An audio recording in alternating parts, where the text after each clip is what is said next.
You're on. Hello. Yes, good morning. We have case number 3. Yep.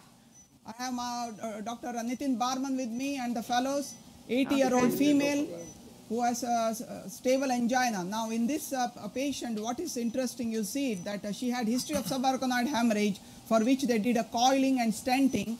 But important is they still wanted her to be on ticagrelor, two good therapy along with a statin, but continue to have angina with a positive stress test and a TID. So what did the cath show in this particular case? You see it here, that she has a normal EF, EDP was 4, so we are hydrating her, significant disease of the prox, distal RCA, moderate calcium, PDA also has PDA, significant disease. A lot of disease, yeah. Good. And look at the calcium. Yeah. And here we are, left main. Ooh, what's going on there? And then the circ is total. Can you show us an AP cranial on that? Oh, yeah, there we go.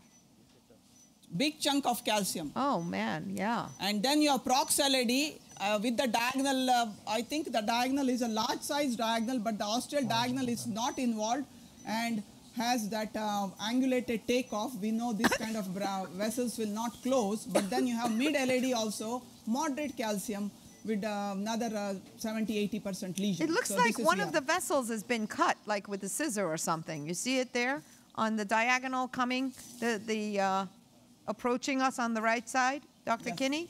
Yeah. You see that? What is that from? Was that an event on the patient? No. I think the way the vessel is turning. You see that the vessel is turning. This elderly patients, you do have the corkscrew vessels. When they rotate by themselves, it looks like end-on. End-on, you're seeing the vessel, looks like it is occluded there, but not otherwise. Okay. So other thing is patient's BMI. She's only 45 kilos and 5'0". So very small lady.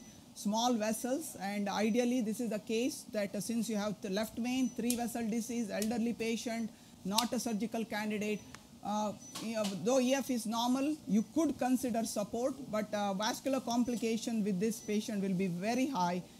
So this is the case we are going to do without support. You could also argue you could have done the RCA first and then go to the left main so that you have one vessel at least taken care, since circ is total also. So I think what you're telling us here is less is more here in this patient. Is that the theme? That is the theme. For this lady, what is going to, for her survival, what she needs is essentially left main to LAD. Absolutely. The rest of the vessels, we could leave it alone. If we can safely do it the way we are deciding, that same we are going to do the same thing. Don't try to do multiple things. So we'll take one bar, which will be 1.5, which will go all the way from the left main to mid LAD, and then we will do cutting balloon of the ostial left main, and we'll place a stent in the LAD covering the diag. This will be a provisional of the diag. We'll not even wire the diag, and then we'll just take care of the ostial left main with another stent, and then post dilate it. Wow. What does the panel think about that, Dr. Colombo? I will exactly do the same. The only difference, after rotational atherectomy, I will still wire the diagonal. I prefer to wire, even if 90% will be provisional. Of course. Eve? I was telling to Alexander that when it's simple, we do simple. When it's complex, we do complex. When it's very complex, we do simple. When it's very complex, go simple. So I will do exactly what Dr. Kinney said. I feel like that's going to get tweeted out.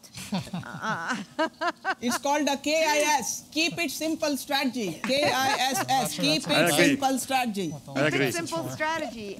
John Lasala? Yeah, I agree. I like that. I'm going to have to use that in our lab. That's a great catchy thing, Eves. The diagonal, the thing about wiring it, we'll see what it looks like after the rotablator. But to Dr. Kinney's point, it's very angulated and going to be difficult to get a wire in there.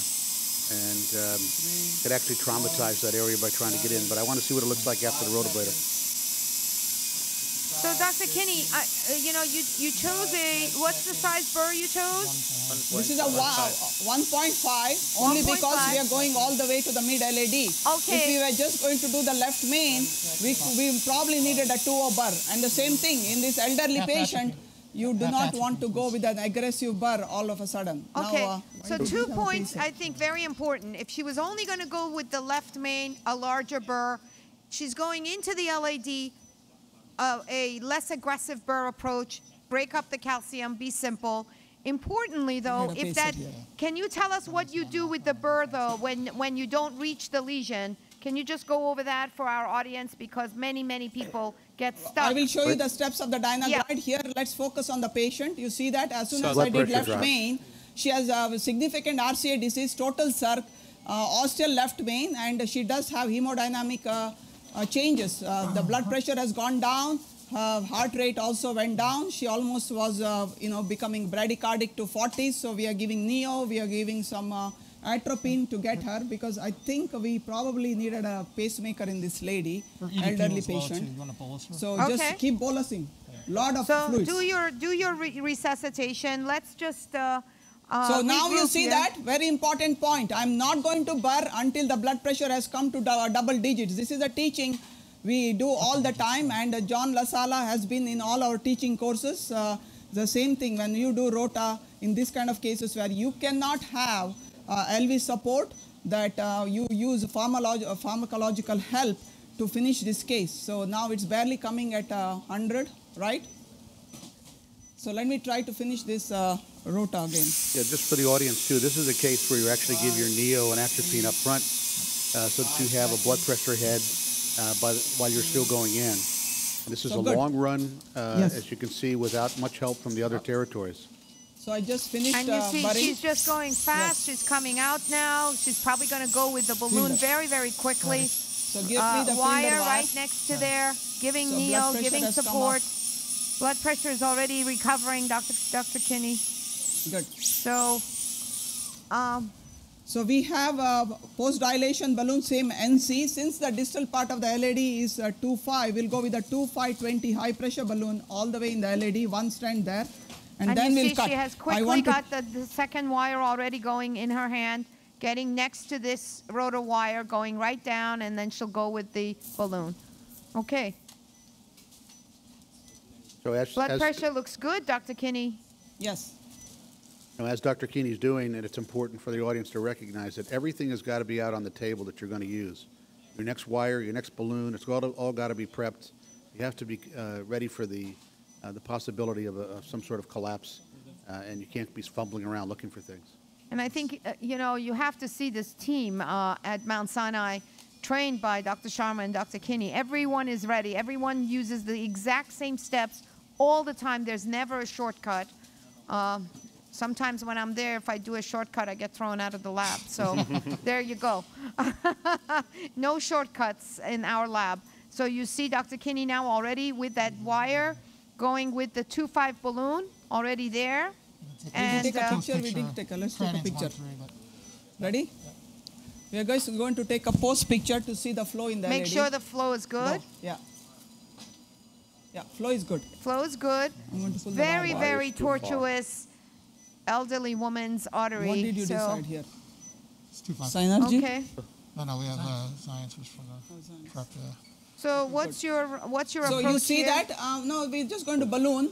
You got to be careful here. Calcific could be a little bridge situation there. So just don't get too crazy pressure. Right. Elderly Very important lady, in these yes. elderly ladies. Risk of with perforation is very high. intramyocardial- Yes. Exactly. Intramyocardial vessels, risk Okay, of go up here. rupture, all of that Cover you one see. stent. And I think one stent will take care of this, 38. Yeah. So I think we can go what you want, 275, and we post the proximal Yeah, part. we can- Because we can- proximal is we 3 can- or distal is 2.5. And this is an important point where you want to decide what will be your stenting size. 275, 38 up Okay. there. So you take a 275 low pressure, and then, I don't know, you may need So- longer. Or we It could do looks two pretty stents. good. That's what we The thought side was branch looks good. We're already 10 minutes. We're 9:55. I don't want to miss out on our Yes, yes. next session, Dr. I Kinney. think You put a stand and come out. They can go. 2.5. Then you want to We get gotta to cut. 2. We should cut first the other stuff. No, no, that doesn't work. Roxanne, is there any place for provisional Gotta do that rotablator first, at Mount Sinai? Because I Gotta see cut that, first. Provisional? yeah, rotablator. Because in I- all the cases, I see you go straight with rota. And you know that the angiography sometimes misleads us in terms of how deep the calcium is? Do we need rotablator in all these patients that we see calcium? Or Yeah, I mean, I think rotor regret is something we never want to have, and I think that this operative team is very, very attuned to what they're seeing on the angiogram, and they're And the experience, you know, right? moving, Yeah. and the experience. I think your point is well taken. Now, not every single case that you see like that needs a rotational What size is atherectomy. this? But regretting and going backwards is a very, very bad situation with full dissection, dissecting down the artery. You see, this really didn't take any extra time. You just have to train your team. But I don't know, any other comments? But John, I think the rule about Colombo? rotablation is that if you think about rotablation, Yes. you should do it. If you agree with Dr. Colombo, if you think it, do it. So there's another unrecognized benefit here is it's not just about delivery of the balloon and getting better expansion. Ready? It's the fact that the stent delivery is also facilitated. So in somebody like this who's already shown you that there Make can it be 2.5, right? hemodynamically Look at that. compromised, if I have to put Where a does that guide 2.5 extender down come here from? Go to 8 and and then induce come back. ischemia for a prolonged period of 275, time 38 stent. for the stent delivery, that's not going to go well. yeah. We see a little periadventitial So this is, staining there yeah, from the balloon. And I just want to see how you deliver that balloon, that stent. You have a Zion stent, yeah? Yes, we have a 27538 Zions going in, and as soon as we place the stent, Dr. Sharma says you should go to your Yeah, thank you. famous we have, session. that's right. So I think before you Okay. go here, between the first and second septals, you see that there is the wire has a bias that's almost outside of the lumen. Yeah. So it's cut through the plaque. This is what we're talking about, bias. Used to call this a shotgun appearance because when you IVUS this, you see actually almost two separate lumens. This still actually breaks up the calcium and allows for better expansion, even though angiographically it doesn't look very appealing. But you see that after burring, No, I how know. I nice think that this is stent okay, right? delivered into the, this was really everything's- calcific. And that's my point, because ordinarily without it, you'd be using a guide extender here. Right, exactly. I was just trying What do also you to think? be I'm gonna pull sensitive back, pull to back. cost for We gotta put the it on the stand anyways. non-US Go in audience. 1 millimeter, we'll go I mean, all in a case like we saw before with I trooper think you can go a little bit closes more distal, right? 1 millimeter more, yeah. you're and right. a lot of resources, right? Look for Okay, good. 3512 stent, 3512 stent, guys. Okay, What we try to do is we went in a little bit because we need a second stent. You never want to do two stents overlap at the level of a side branch. If at all you Yep. want to recross, you need you do not we want just, double layer. we So just that's why we discussed went that in that other Yes. case. Back a little. So what I did was he went only 8 atmospheres, and then we will go pull back, go 12 atmospheres proximal, since it's 275, and then we'll put a short 12 millimeter stent in the LAD, and then we'll put a 3.5 in the left main. Very nice. All the way. Well, No, I but the think cert this has doesn't been need an it. You don't wanna unbelievable cross it with session. the 3 CPM. cases. Dr. Sharma, you're there. If you don't mind, Yeah. we love this. It's Yeah, let's amazing. take a picture. No, let's take a You're picture right. and then you go to the one of the highlight of this year's symposium, I the know. digital talk, Yes, digital media. yes, we're And going. we have showed people to get better by doing the live cases, but how the digital will make it better also.